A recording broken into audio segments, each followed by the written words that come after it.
With so many effective agents now approved, especially for the treatment of metastatic melanoma, clinicians now have a good problem to have, which is having a lot of choices to pick between when treating the patients. On one hand, we have immunotherapies. On the other hand, we have targeted therapies. And I think most medical oncologists that treat melanoma patients would agree that the ultimate goal is getting patients on to an immunotherapy. That's without a doubt what we want to do. And the reason behind that is immunotherapies are the only therapies that are going to cause long, durable remissions. Targeted therapies are great, don't get me wrong. They are very adept at causing quick responses, alleviating pain and making patients feel better.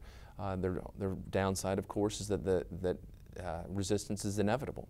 So while both of those camps, targeted and immunotherapy, is there, we always want to get patients to an immunotherapy. Now, that's not a dilemma. The problem is when to get them on the immunotherapy. So this is a big open-ended question of, well, which patients should start with an immunotherapy, which one should start with a targeted therapy. And we all have our gut feelings about this, but no one really has any data yet. So for instance, there's not been a study where we take half the patients, start them on a targeted agent, the other half start them on an immune, and flip-flop upon progression. That study will be happening, but it is not there yet, so we don't know the answer to that. And I think there's strong opinions on both sides. But in general, we think about the patients who are kind of less symptomatic, less fast-growing, starting them without a doubt on immunotherapies, and then with patients who are coming in with a poor performance status, high bulky disease, starting them on a targeted agent if possible, and then converting them to an immunotherapy. Now, the paradigm of giving immunotherapy to patients who do not have bulky disease is rapidly evolving.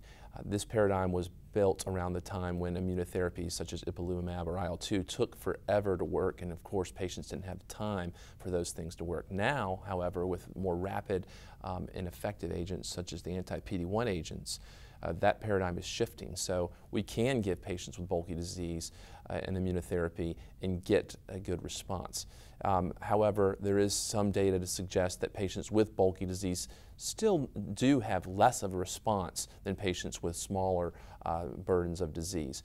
Now, we'll see if that pans out too with even more effective immunotherapies such as the combination of ipilimumab and anti-PD-1 or nivolumab. And if the burden of disease actually matters for that agent, I think remains to be determined.